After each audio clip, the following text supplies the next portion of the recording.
और क्योंकि complex structure है तो वो क्या करेंगे, वो छेद कर देंगे, पोर बना देंगे। यहां बना दिया पोर, लो छेद कर दिया। तो कॉम्प्लेक्स स्ट्रक्चर की वजह से क्या किया, वो वहां पे पोर बन गया, राइट। तो ये कहानी है चैनल या पोर्स छेद बन के डैमेज करने की, नुकसान करने की। किसको, मेम्ब्रेन को। कौन से माइक्रोब रिलीज करते हैं, स्टेफ ऑरियस रिलीज करते हैं अल्फा टॉक्सिन्स। क्लियर, देखिए फिर से।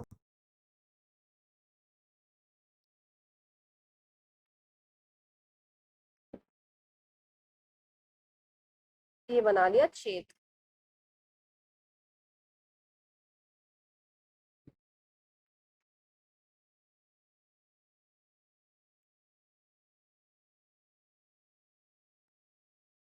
ये पहुंच गया टॉक्सिन्स अंदर, राइट। अब चलिए नेक्स्ट पे आते हैं। और भी है शैतान शैतान बैक्टीरिया, और भी है। अब की बार जो खतरनाक वाला बैक्टीरिया है वो है, दोबारा से आ रहा है, क्लॉस्ट्रीडियम परफ्रिंजेंस। अब की बार खिलाड़ी कौन सा है, कौन सा बैक्टीरिया है, क्लॉस्ट्रीडियम, सी लिख देते हैं, परफ्रिंजेंस, जो कि बीमारी करता है, नाम बीमारी का गैस गैंग्रीन। इसे आप सिम्टम्स देख सकते हैं। अगर साथ साथ क्यूरियोसिटी के लिए जो बीमारियां मैं आपको बता रही हूँ और जो लाइव एग्जांपल्स मैं आप लोगों को बता रही हूँ, उसको एक्सप्लोर करिएगा साथ साथ। तो इंटरेस्ट है बीमारियों में, इंटरेस्ट होना चाहिए ऑब्वियसली, आप लोग रिसर्च फील्ड में है तो गैस गैंग्रीन के क्या सिम्टम्स है वो देखिएगा। ओके, कर दी। तो कुछ ना कुछ तो वो भी कर रहा है, कुछ ना कुछ तो कहानी उसकी भी। तो जैसे ही घुसा, ये रिलीज करेगा, ये भी जो रिलीज करेगा अल्फा टॉक्सिन ही रिलीज करेगा। इसकी भी जो स्टोरी है वो अल्फा टॉक्सिन से रिलेटेड ही है। अब क्या किया, मान लेते हैं ये रहे हमारे अल्फा टॉक्सिन्स, ये घुसने शुरू हो गए क्लॉस्ट्रिडियम परफ्रिंजेंस के, ये घुसे। और ये भी कहाँ जाएंगे, मेम्ब्रेन पे अटैक करेंगे। लो यहाँ पे भी कर दिया, घुस गए हैं। अब मेम्ब्रेन का एक स्ट्रक्चर होता है, रिपीटेडली मैं बोल रही हूँ, और लेसिथिन उसका एक कंपोनेंट होता है, राइट। तो ये वाले जो बैक्टीरिया होते हैं ये रिलीज करते हैं ऐसा एंजाइम जो कि लाइपेज का काम कर रहे हैं, और उसको बोलते हैं लेसिथिनेज।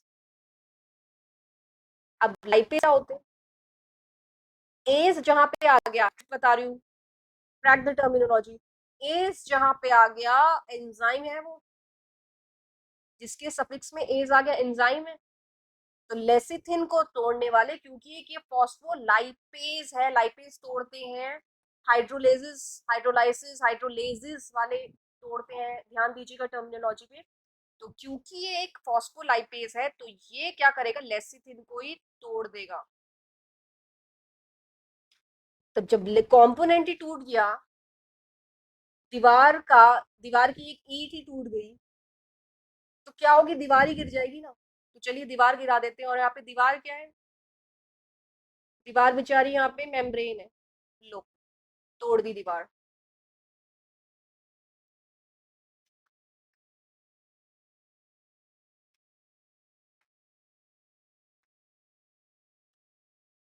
तो वही तोड़ दी, और जैसी टूटी दीवार, जैसी टूटी वो बिखरने शुरू हो गए, बिखेर दिए, बिखर गए,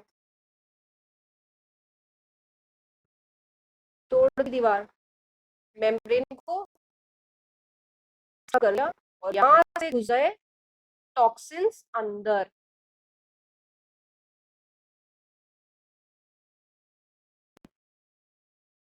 घुस गए टॉक्सिन्स अंदर, देखिए एक माइक्रोब तो छेद कर रहा है, चैनल्स कर रहा है, प्रोटीन्स कर रहा है, और दूसरा वाला और भी खिलाड़ी है, वो कंपोनेंट को ही तोड़ रहा है जो कि लेयर बनाते हैं, मेम्ब्रेन की लेयर जो बनाते हैं। अल्फा टॉक्सिन्स दोनों माइक्रोब रिलीज कर रहे हैं। तो ये जो एग्जांपल्स हुए ये मेम्ब्रेन डैमेजिंग टॉक्सिन्स के हुए। अब आप देख के मुझे ये बताइए यहीं पे कि दोनों में से, दोनों ए बी मार्क कर लेते हैं, फर्स्ट वाला जो है ए है और सेकंड वाला बी है सपोज, दोनों में से क्या अगर क्या दोनों रिसेप्टर पे डिपेंडेंट है या नहीं? मेहमान नवाजी किस में हो रही है? किस में हो रही है मेहमान नवाजी? रिसेप्टर्स किसको बुला रहे हैं? मेहमान आइए आइए, पहले वाले बुला रहे हैं ना। तो जिसमें पोर्स और चैनल्स बन रहे हैं वो डिपेंड करते हैं किस पे? रिसेप्टर्स पे। तो रिसेप्टर मीडिएटेड मैकेनिज्म है। और दूसरे वाला जो कि कंपोनेंट को तोड़ रहे हैं एंजाइमेटिकली, एंजाइम की हेल्प से एंजाइम्स को प्रोड्यूस करते हुए, वो रिसेप्टर मीडिएटेड नहीं है, उनमें रिसेप्टर्स की कोई जरूरत नहीं है। तो दोनों ही तरीके के होते हैं रिसेप्टर, आइदर रिसेप्टर मीडिएटेड और non receptor mediated. So that's the story of how toxins are damaging the beautiful membrane. Imagine.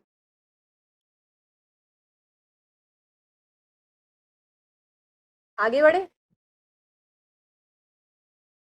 सो हम लोगों ने काफी, अब majority, we have covered almost everything toxin से रिलेटेड। और अब मैं आपको बताऊंगी थोड़े बहुत और भी मोड ऑफ एक्शंस, थोड़े बहुत माइक्रोब जो कि टॉक्सिन्स को, जो कि टॉक्सिन्स की मदद से नुकसान कर रहे हैं, उनका मोड ऑफ एक्शन। तो चलिए लिख लेते हैं यहाँ पे, माइक्रोब्स जो कि यहाँ पे बैक्टीरिया है, राइट, और तो नहीं ले रहे हैं। बैक्टीरियम और बैक्टीरिया, क्या लिखूं? डिसीज कौन सी कर रहे हैं भाई? बीमारी कौन सी कर रहे हैं? वो डिसीजेस, और उनका मोड ऑफ एक्शन किसका? टॉक्सिन्स का। एक्सो टॉक्सिन्स का मोड ऑफ एक्शन की बात कर रहे हैं यहाँ पे, राइट। टॉक्सिन्स किस तरीके से वो टॉक्सिन्स खराब कर रहे हैं, वो बीमारी कर रहे हैं पर्टिकुलरली। तो वो इम्पोर्टेंट माइक्रोब अब हम डिस्कस करेंगे। तो पहले वाला चलिए लिख लेते हैं।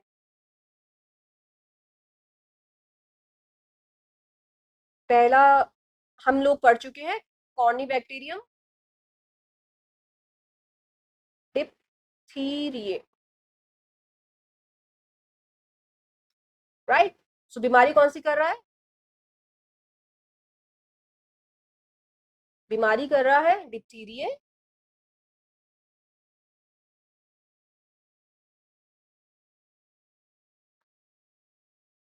Diphtheria, right. और मोड ऑफ एक्शन हम लोगों ने क्या पढ़ा था? किस तरीके से करता है ये?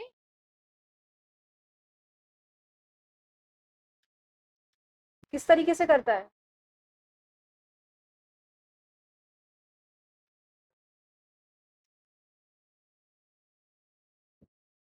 इलोंगेशन फैक्टर 2 को इनएक्टिवेट कर देता है। So inactivates elongation factor 2 by ADP ribosylation. इसका हम बहुत अच्छे से प्रोसेस मैकेनिज्म पढ़ चुके हैं, राइट। राइट, स्ट्रक्चर डोमेन्स याद है आप लोगों को? याद रखिएगा, बिल्कुल याद रखिएगा। नेक्स्ट आ रहा है क्लॉस्ट्रीडियम टिटेनी। ओहो, टिटनस का इंजेक्शन लगवाते हैं। तो बीमारी कौन सी होती है? टिटनस। कौन सा है खतरनाक खिलाड़ी? Clostridium tetani. अच्छा अच्छा, ये वाला माइक्रोब है जो टिटनस कर रहा है। ओहो, तभी इतने इंजेक्शन करवाने पड़ रहे हैं, लगवाने पड़ते हैं बचपन में स्पेशली। क्यों लगवाए थे टिटनस के इंजेक्शन आप लोगों ने?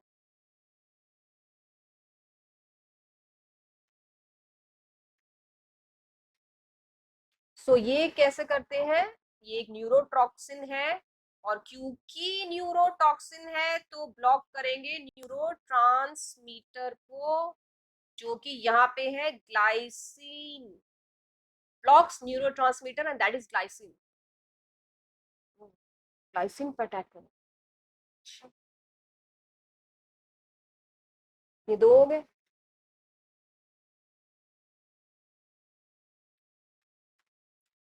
नेक्स्ट है विब्रियो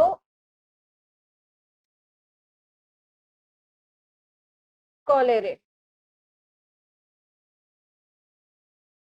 ये कौन सी बीमारी करेंगे, कोलेरा। अच्छा, एंटीरोटॉक्सिन से रिलेट कर सकते हैं, कोलेरा करते हैं। क्या होते हैं इसके सिम्टम्स, बीमारियों के सिम्टम्स, क्यूरियोसिटी तो होनी चाहिए भाई। कोलेरा करते हैं। अब इसका मैं डिटेल में हालांकि यहाँ पे भी समझाऊंगी कि मैकेनिज्म ऑफ एक्शन कैसे होते हैं, कोलेरा कैसे होता है। बहुत ही ब्यूटीफुल ब्यूटीफुल तरीके से सेल को अफेक्ट करते हैं, ये तो थोड़ा सा कॉन्सेप्ट में यहाँ पे बताऊंगी। तो ये भी एडीपी राइबोसाइलेशन को ही डिस्टर्ब कर रहे हैं, जो कि जी स्टिमुलेटरी अल्फा सेल्स का होता है, सेल सिग्नलिंग में आता है ये, राइट। अभी समझाएंगे। और उसकी वजह से स्टिमुलेट होता है एडिनाइलेट साइक्लेज। अच्छा, एडिनाइलेट साइक्लेज, इसकी ये स्टोरी है। एडिनाइलेट साइक्लेज को ये स्टिमुलेट करेंगे, कैसे, by ADP ribosylation of G stimulatory alpha cells, G cells पे असर कर रहे हैं। तो मैं समझाऊंगी इसको। इसी का एक भाई है, भाई है, भाई इसलिए क्योंकि कहीं ना कहीं मैकेनिज्म ऑफ एक्शन इनका, मतलब जो इफेक्ट है एट लास्ट, जो एक्शन है वो सेम है। थोड़ा सा मैकेनिज्म, ये स्टिमुलेटरी पे काम करते हैं विब्रिकुलेरा, और वो काम करते हैं किस पे, इनहिबिटरी जी सेल्स पे। तो बॉर्टिडिलम, बॉर्डिटेला पर्ट्यूसिस, ये है माइक्रो, दूसरे वाला, चौथे वाला, फोर्थ वाला। और ये करते वूपिंग कफ। वूपिंग कफ में क्या होता है,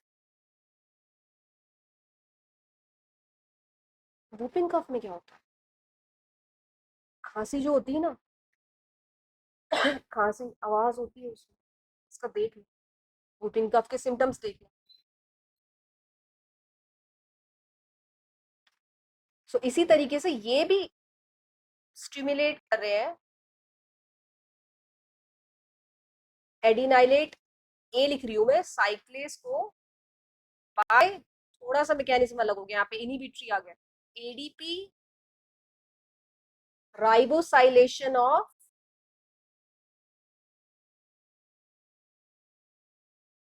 जी इनहिबिटरी अल्फा।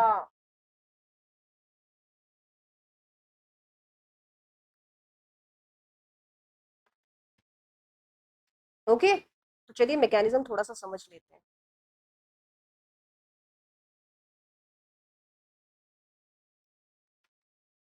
सुप्रियो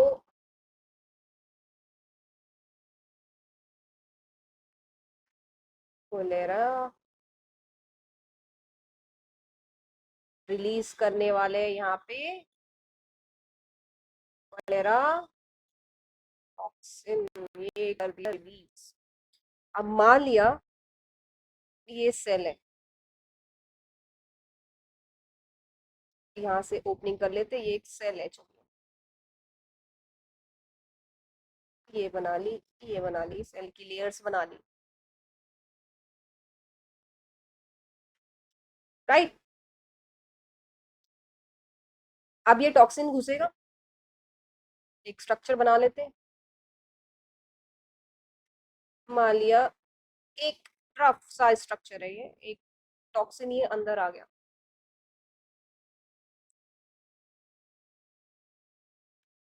ये आया कोलेरा टॉक्सिन। इसका क्या होगा, अंदर जाके एंडोसाइटोसिस होगा ना, क्योंकि सेल के अंदर जा रहा, तो सेल्स क्या करेगी, अंदर गया ना, ये तो एंडोसाइटोसिस ही तो हो रहा है। तो जैसे ये अंदर गया, ये जुड़ेंगे जी प्रोटीन से। मान लिया ये जी प्रोटीन से। अब ये जी प्रोटीन्स क्या है, ये सेल सिग्नलिंग में आते हैं। अब सेल सिग्नलिंग का थोड़ा सा कॉन्सेप्ट मैं आप लोगों को बता देती हूँ कि ये क्या है।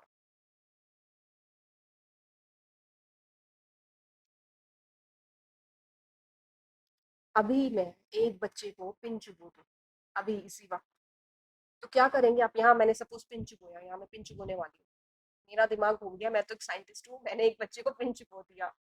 And let me tell you, I use to do these, मैं एक्टिविटी बच्चों के साथ करती रहती थी, तभी प्रैक्टिकल एप्लीकेशन चीजों का पता लगता है। तो पिन चुबो दे तो हाथ हटाओगे ना ऐसे, हटाओगे ना, ऐसे तो नहीं रखोगे हाथ चुबा लोगे कितना भी आप पिंच कर लो, कोई फर्क नहीं पड़ता। तो कुछ चोट लगे, माचिस की तिल्ली लग जाए, पिंच चुबो दो तो हटाओगे। तो ट्रिगर का काम करता है, एकदम से नर्वस सिस्टम रिस्पॉन्ड करता है। इसी तरीके से एक ट्रिगर मिलते ही सेल में सिग्नलिंग स्टार्ट हो जाती है, बहुत सारे प्रोटीन्स जो है वो एक्टिवेट हो जाते हैं, और उनका अलग अलग फंक्शन है कि कहीं ना कहीं हार्मोन से रिलेटेड है, कैंसर से रिलेटेड है, ट्रांसलेशन से रिलेटेड है। तो एक कॉम्प्लेक्स मैकेनिज्म एक्टिवेट हो जाता है जिसकी वजह से बहुत कुछ हो रहा है बॉडी में, बहुत कुछ। तो वहां पे जो कहानी है, वो कहानी ये है कि वो जी प्रोटीन्स भी सेल सिग्नलिंग में इन्वॉल्व होते हैं, जिसकी वजह से ट्रिगर हो जाता है एक प्रोसेस, राइट। तो जैसे जी प्रोटीन्स एक्टिवेट हो गए, तो वो क्या करेंगे ये भी बता देते चलो आपको।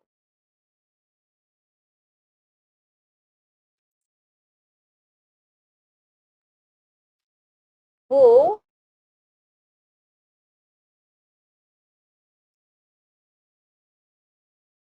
धक्का देंगे, किसको?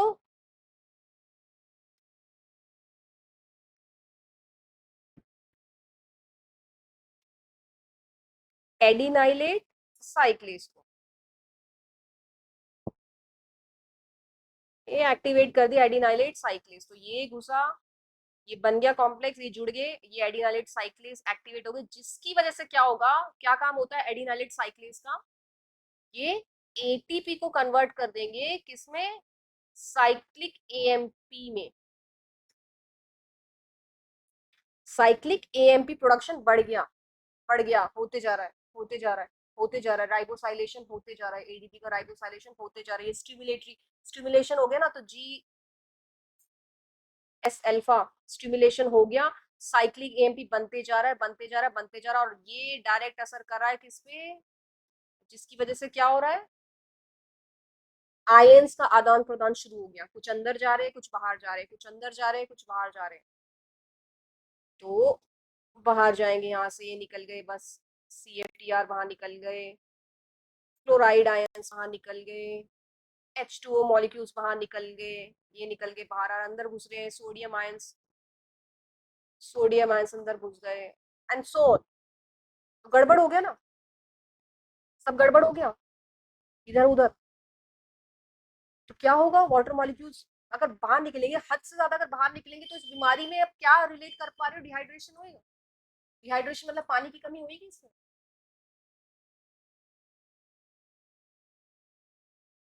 क्लियर है?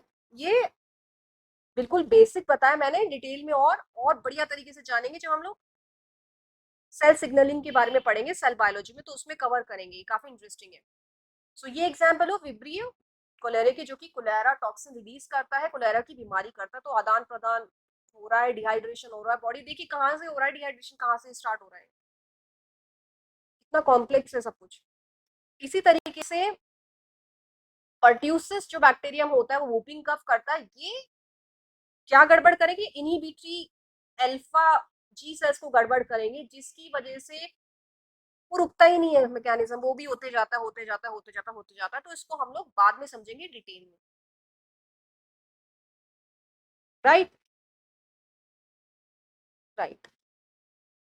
तो तीन चार ऑर्गेनिजम्स हमने देख लिए, लिख दिए मैंने यहाँ पे टेबल में, और बता देते हैं आपको ऑर्गेनिजम्स कौन कौन से होते हैं।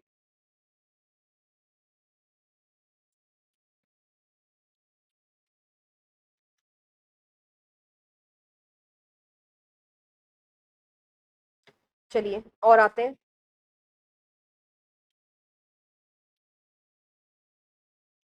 विब्रियो हो गया, पर्ड्यूसिस हो गया, क्लॉस्ट्रीडियम टिटेनी, क्लॉस्ट्रीडियम कॉनिबैक्टीरियम डिप्थीरिया हो गया। नेक्स्ट आ रहा है, फिफ्थ माइक्रोब आ रहा है, क्लॉस्ट्रीडियम बॉट्यूलिनम। ये तो हम पढ़ चुके हैं बच्चों, बहुत प्यार से हम लोगों ने मैकेनिज्म ऑफ एक्शन जाना था इसका।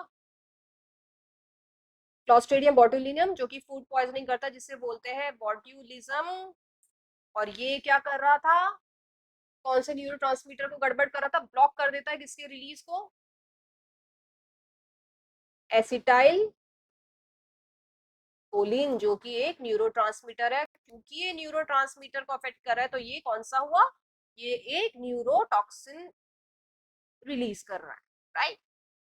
कौन सा न्यूरोटॉक्सिन रिलीज करता है, कौन सा साइटोटॉक्सिन रिलीज करता है, कौन सा एंटीरोटॉक्सिन रिलीज करता है, कौन सा माइक्रोब क्या कर रहा है, तो यही कहानी चल रही है तब से, वही करना है। नेक्स्ट आता है स्टेफिलोकोकस ओरियस, ऑरियस, बेचारा हर जगह यही आ गया है। ये क्या कर रहे हैं, टॉक्सिक शॉक, ये भी हम पढ़ चुके हैं, टॉक्सिक शॉक कर रहे हैं। और ये कब करते हैं, जब किससे जुड़ते हैं, एमएससी क्लास 2 बाइंडिंग के बाद क्या कर रहे हैं, रिलीज करते हैं cytokines, interleukin 1, interleukin 2 and so on. So toxic shock syndrome हो गया यहाँ पर।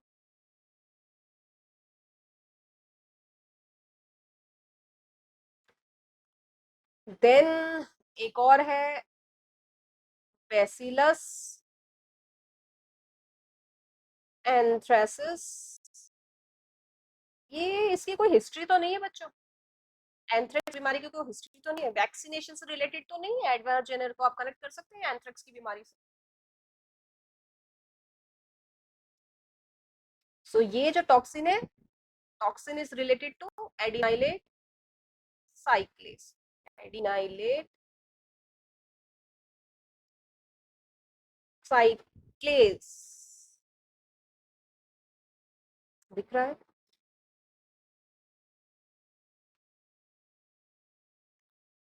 नेक्स्ट है, अभी पढ़ा था हमने, क्लॉस्ट्रीडियम परफ्रेंजेंस। क्या कहानी थी इसकी, कौन सी बीमारी कर रहा था, गैस गैंग्रीन।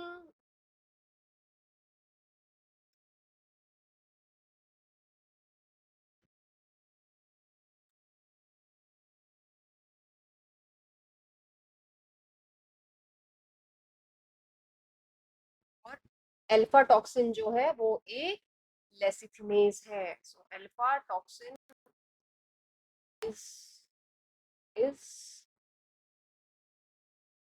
लेसिथिनेज। तो लेसिथिन को गड़बड़ करा था, ये भी हमने बहुत इंटरेस्टिंग वे में जाना ना बच्चों। मजा तो बहुत आ रहा है माइक्रोब्स के बारे में पढ़ने में, कैसे कैसे खराब कर रहे हैं चीजों को।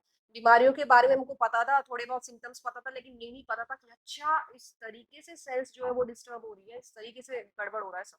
बहुत ही कॉम्प्लेक्स सेल सिग्नलिंग में तो और भी मजा आने वाला है। कैंसर से रिलेटेड हम लोग बहुत सारे टॉपिक्स कवर करने वाले हैं, उसमें भी बहुत इंटरेस्टिंग है, बहुत इंटरेस्टिंग जाने वाला है वो भी। बायोटेक्नोलॉजी इज ब्यूटीफुल,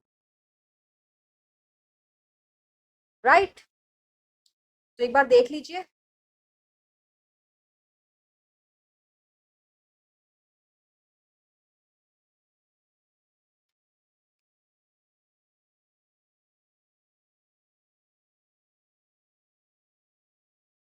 तो टॉक्सिन्स हम लोगों ने कवर कर लिए, राइट। एडिशनल नॉलेज आप लोग लेते रहिएगा। उसके बाद में अब हम पढ़ेंगे, अब कहानी शुरू होगी फर्मेंटेशन की। तो कुछ पॉइंट्स फर्मेंटेशन में आ रहे हैं। Fermentation specially when it comes to formula, formula based questions, काफी न्यूमेरिकल बेस्ड क्वेश्चंस आ रखे हैं, तो रिलेट करेंगे हम लोग, बेसिक्स जानेंगे इसमें। सो आई होप आप बच्चों को बहुत मजा आया। नहीं रखते हैं आज का, थैंक यू सो मच।